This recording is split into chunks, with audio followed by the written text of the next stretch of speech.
यहाँ केस है, चार्ज भी, गवाहान भी, मुल्जिमान भी हैं।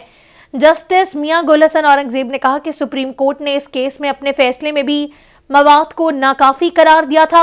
मेरा माइंड आज आपने बहुत क्लियर कर दिया है। जस्टिस मियां गुल हसन औरंगजेब ने कहा कि स्पेशल प्रोसिक्यूटर ने पाकिस्तान क्रिमिनल तरमीमी अदालत में पढ़कर सुनाया। 1958 के सेक्शन 20 के कानून का इस केस पर इतलाक है। अब्बासी साहब, कमाल की बात है, आप तो अटॉर्नी जनरल को ही फंसा रहे हैं। जस्टिस मियां गुल हसन औरंगजेब ने कहा कि गुज़श्ता समाअत पर अटॉर्नी जनरल ने कहा है कि ये दरख्वास्त काबिले समाअत ही नहीं।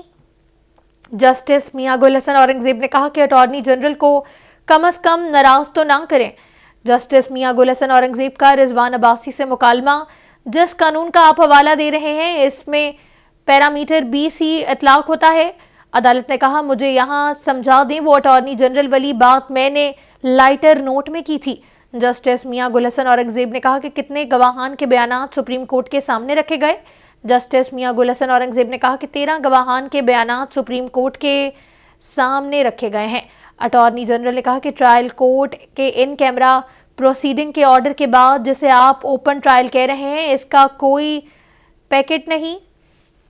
अदालत ने कहा कि जब आप एक गवाह का बयान रिकॉर्ड हो गया था तो प्रोसिक्यूशन ने क्यों नहीं कहा कि अब ओपन ट्रायल होना चाहिए। अदालत ने कहा कि प्रोसिक्यूशन को कहना चाहिए था कि हम ट्रायल को कलअदम नहीं कराना चाहते हैं। जस्टिस मियां गुल हसन औरंगजेब ने कहा, जज साहब तो कह रहे हैं कि रिपोर्टर्स एहतसाब अदालत में थे। जस्टिस मियां गुल हसन औरंगजेब ने कहा कि जज साहब कह रहे हैं कि एहतसाब अदालत की कार्रवाई से रिपोर्टर्स साइफर केस की कार्रवाई में आए।